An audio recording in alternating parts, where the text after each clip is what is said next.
We're working on this fence for our mini donkey and our sheep. This is the end post here.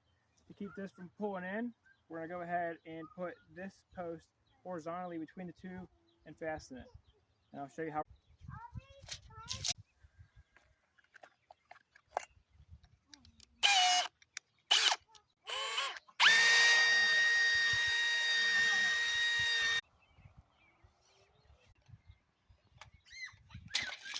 Easy first.